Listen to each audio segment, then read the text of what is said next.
قرآن بار بار اس دنیا کو مسافر خانہ وما الحیات الدنیا الا متاع الغرور، یہ آیت ہے بس. اللہ کہتے ہیں دنیا کی زندگی سوائے دھوکے کے، تو 2 ٹکے کا چھوڑا اللہ نے اس دنیا کو یار ہے بھائی. بحریہ ٹاؤن کو اللہ کہہ رہے ہیں دھوکے کے علاوہ.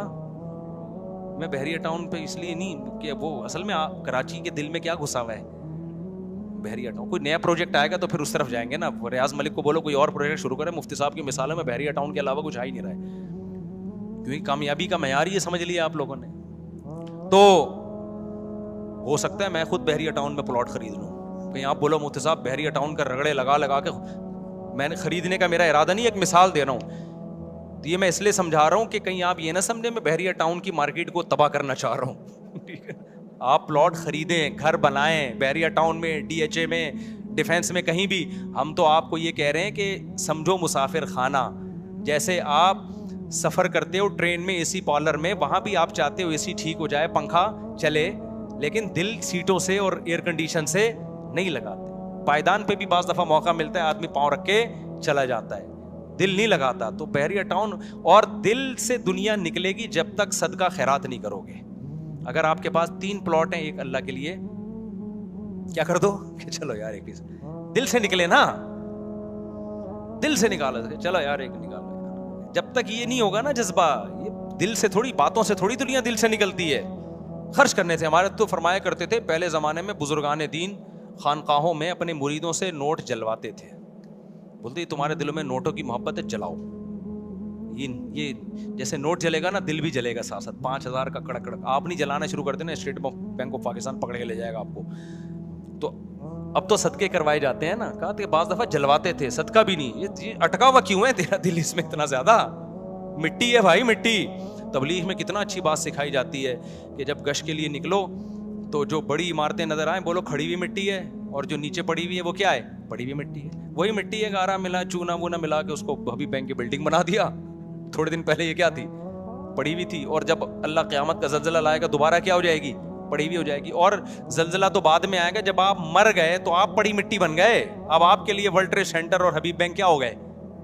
ابے جب آپ قبرستان میں جاؤ گے تھوڑے دنوں میں، زیادہ ٹائم نہیں ہے، گھبرانے کی ضرورت نہیں ہے. میں حقیقت بیان کر رہا ہوں. میرا کون سا، ہم سب 10 20 15 20 30، اس سے زیادہ کون رہے گا؟ اور یہ ٹھک ٹھک ٹھک ٹھک کر کے گزرتے ہیں. اس کے بعد ہم سب لیٹے ہوئے ہوں گے کائنڈلی. اب پتہ نہیں رات کو نیند آئے گی کہ نہیں آئے گی. تھوڑے دن رہ گئے وہاں جب پڑے ہوئے ہوں گے. جس کروٹ پہ لٹا کے جاتے ہیں نا مردے کو، اتنی توفیق نہیں ہوتی کہ تھوڑی سی کروٹ ہی بدل لے بھائی. تو ایسا لیٹتا ہے بھائی. ہونا یہ چاہیے جب آپ نے اتنے بحریہ ٹاؤن میں بنگلے بنا لیے، بلڈنگیں بنا لی، تو کم از کم اتنا تو فرشتوں کو چاہیے قبر میں بندے کا خیال کرو کہ 6 مہینے بعد پوچھ تو لے کے یار کیا بنا اس کا جو پروجیکٹ چل رہا تھا. ایسا لیٹتا ہے نا، ایسا لیٹا ہے کہ پولیس سے بھی نہیں اٹھتا وہ. بتاؤ نا کوئی گیا قبر میں، مر گیا، ایک دفعہ ہلکی سی آنکھ بند ہوئی سیٹھ صاحب کی، اس کے بعد ہلاتے رہو سیٹھ صاحب، ہلاتے رہو بس. حضرت آپ کے، میں نے ایسے سیٹھ دیکھے کروڑوں کے پروجیکٹ چل رہے ہیں، میٹنگ سے اٹھ کے آئے کہ یہ پروجیکٹ، یہ ان کے گارڈ اتنے آگے پیچھے. میرے میٹنگ ہونے والی تھی ایک سیٹھ سے، وہ مجھ سے ملنا چاہ رہے تھے، اور آگے پیچھے ان کی پولیس موبائل ہیں، ان کا بڑے بڑے کراچی میں بہت بڑے بڑے پروجیکٹ ہیں. بینک کے ڈائریکٹر نے مجھے بتایا کہ وہ آپ سے ملنا چاہتے ہیں. میں نے کہا آ جائیں. انہوں نے کہا وہ نہیں آ سکتے، وہ اتنے ان کے وہ سیکیورٹی کے ہیں، وہ بیچارے بہت مصیبت میں ہو جائیں گے، آپ ہی چلے ہیں. تو میرے کیونکہ ان سے سلام دعا تھی جو بینک کے تھے، تو میں نے کہا چلو، اسلامی بینک تھا. تو میں نے کہا وہ کیا ہوا؟ کہہ رہے ہیں ان کو تو انا للہ ہی ہو گیا ان کا. تو میں نے کہا اتنے بڑے آدمی کا انا للہ اتنے آرام سے ہو گیا؟ انہوں نے کہا یار وہ کچھ بھی نہیں، وہ تو اتنا پروجیکٹ ان کے کروڑوں کے چل رہے تھے، وہ ایک دن بیٹھے بیٹھے ہارٹ اٹیک ہوا، اسی وقت لیٹ گئے. میں نے کہا یہ تو بالکل مجھے بالکل سمجھ میں پسند یہ طریقہ، یہ فرشتوں کا یہ والا اسٹائل مجھے بالکل بھی پسند. ہم سے فرشتہ پوچھتا، ہم کہتے ہیں یار یہ بالکل بھی ٹھیک نہیں ہے، اتنا بھی مسافر خانہ نہیں ہونا چاہیے نا. کیا خیال ہے؟ یعنی ہم قرآن کو سن کے جتنا دنیا کو مسافر خانہ سمجھتے ہیں نا، خود میں بھی جب ایسی چیزیں دیکھتا ہوں تو میں کہتا ہوں یار اتنا تو ہم بھی نہیں سمجھ رہے. اس سے پتا چلتا ہے جتنا ہم سمجھ رہے ہیں اس سے زیادہ سمجھنے کی ضرورت ہے. 2 منٹ لگتے ہیں. تو اتنا بڑا سیٹ، انہوں نے مجھے بینک کے وہ ڈائریکٹر صاحب نے کہا کہ بھائی وہ تو اٹیک. میں نے کہا کیسے؟ عمر بھی زیادہ نہیں تھی. میں نے کہا کیسے مر گئے؟ کہہ رہے پتہ نہیں، ہمیں خود حیران ہے. وہ اٹھا کر کے دل میں پین ہوا ہے. حالانکہ اتنے بڑے مالدار لوگ تو ہر وقت ہارٹ اسپیشلسٹ سے ان کے تعلقات ہوتے ہیں, ان کا کولیسٹرول لپڈ پروفائل کے پورے ٹیسٹ رہتے ہیں ان لوگوں کے, شوگر اور سب. ہم لوگوں کی طرح تھوڑی ہوتے ہیں کہ 2 پراٹھے 3 انڈے پھوڑ کے جب بالکل مرنے لگے تو پھر ٹیسٹ کراتے ہیں جا کے, یار یہ چکر کیا چل رہا ہے. غریب آدمی تو یہی کرے گا نا, ان کے لحاظ سے تو ہم غریب ہی ہیں, پھر بھی نہیں مرتے. یہاں ہماری کمیٹی کے پرانے صدر ہیں طارق بھائی, نام لینے میں کوئی حرج نہیں ہے. میں 2006 میں آیا تھا, وہ بیچارے نا 2006 میں نے دیکھا بہت بیمار, نماز پڑھ رہے ہیں تو ایسے کانپ رہے ہیں, بس ایسا لگتا تھا یہ ان کا آخری مہینہ ہے. اچھا اللہ نے ان کو توفیق دی ہے, دنیا کی محبت ان کے دل میں نہیں ہے, دیندار آدمی ہے نا, وہ دنیا کو لات ماری ہوئی ہے انہوں نے, اللہ اللہ میں لگے رہتے ہیں, پیسے آتے ہیں ان کے پاس. لیکن میں نے ان میں ایک چیز دیکھی جو میں نے دیکھا, دنیا کی ٹینشن نہیں ہے, نماز میں بہت دل لگتا ہے ماشاءاللہ, اللہ ان کو اور عمر میں برکت دے. ہر وقت لگتا تھا ابھی دنیا سے چلے جائیں گے یہ, 2023 ہو گیا, زندہ ہے وہ, 2023 ہو گیا, ہانپتے کانپتے نا. اچھا میں کئی بار سوچا میں ان کی عیادت کے لیے جاؤں, کیونکہ مجھے ڈر لگا بھی نہیں گیا تو اگلے ہفتے سے پہلے ان کا انتقال نہ ہو جائے.